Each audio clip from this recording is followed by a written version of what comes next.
আগরতলা পৌর নিগমের উদ্যোগে মোবাইল ভ্যান টয়লেট গাড়ির উদ্বোধন করা হয় শুক্রবার। উপস্থিত ছিলেন mayor Dipak Majumdar, deputy mayor Monika Das Datta, commissioner Shailesh Kumar Yadav সহ বিভিন্ন ওয়ার্ডের কর্পোরেটররা। মেয়র দীপক মজুমদার বক্তব্য রাখতে গিয়ে বলেন, আগরতলা পৌর নিগমে প্রথম মোবাইল টয়লেট উদ্বোধন করা হয়, যা অত্যন্ত প্রয়োজনীয় জনগণের জন্য। রাজ্যবাসীকে এবং আগরতলা শহরবাসীকে বিভিন্ন রকমের সুযোগ সুবিধা দেওয়ার জন্য বিভিন্ন রকমের চিন্তা ভাবনা করে থাকে। তার মধ্যে একটি নতুন প্রযুক্তির উদ্যোগ নিল পুর নিগম। বিশেষ করে রেলের মধ্যে টয়লেট প্রযোজ্য এরকম ভ্যান টয়লেট দুটি বানানো হয়েছে।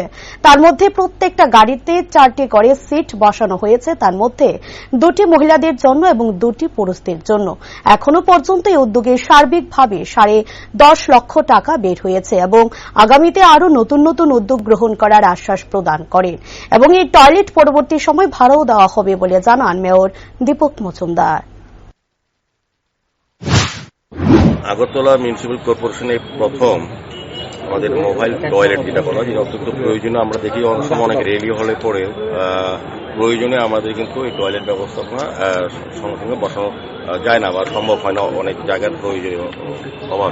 তো যাই হোক, আমাদের কর্পোরেশন থেকে আমরা আগরতলা শহরবাসীকে বা রাজ্যবাসীকে বিভিন্ন ফেসিলিটি দেওয়ার ক্ষেত্রে নতুন নতুন চিন্তা ভাবনা করছি। এটার মধ্যে প্রথম আধুনিক সিস্টেমে আমরা করেছি। এখানে এক একটা এরিয়া আপনার ট্রলিতে থাকবে 4টে করে সিট থাকবে, 2টো মেল 2টো ফিমেল, এরকম 2টো গাড়ি আমরা আপাতত এনেছি। পরবর্তী সময় প্রয়োজনে সঙ্গে সঙ্গে আমরা আরো ব্যবস্থা করার চেষ্টা করব। সার্বিকভাবে প্রায় 10.5 লক্ষ টাকা ব্যয় হয়েছে। আমরা যেহেতু আমরা লক্ষ্য করেছি আগরতলা শহরে এই ব্যবস্থাপনাটা অত্যন্ত প্রয়োজনীয় ছিল, অনেকের চাহিদা দাবিও ছিল এবং বিভিন্ন র্যালি যখন হয় তখন আমরা দেখি মানুষ একটু অস্বস্তিতে বা অসুবিধায় পড়েন।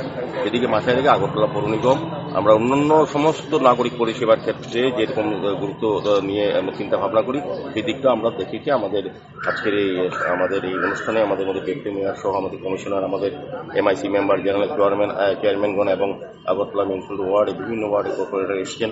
আমাদের আধিকারিকরা আছেন যারা এই বিভিন্ন দপ্তরে এক্সিকিউটিভ ইঞ্জিনিয়ার যারা এই কাজের সঙ্গে যুক্ত আছেন, মেকানিক্যাল সঙ্গে যারা আছেন তারা সবাই আছেন। আমি আশা করব আমাদের এই ব্যবস্থাপনা আগরতলা শহরবাসী সহ রাজ্যবাসী বিভিন্ন কাজে যারা আগরতলা শহরকে বিভিন্ন সময় ব্যবহার করেন প্রয়োজনে, তারা যারা আগরতলা আছেন তারা ব্যবহার করবেন এবং আমরা এটা ভাড়া ভিত্তিক দেবো, এটা রেন্টেড দেবো। আমরা এটা ভাড়াটা ঠিক করে জানিয়ে দেবো যাদের প্রয়োজনে তারা প্রয়োজনে তাদের অনুষ্ঠানে আমাদের থেকে ভাড়া নিয়ে এটা ব্যবহার করতে পারে।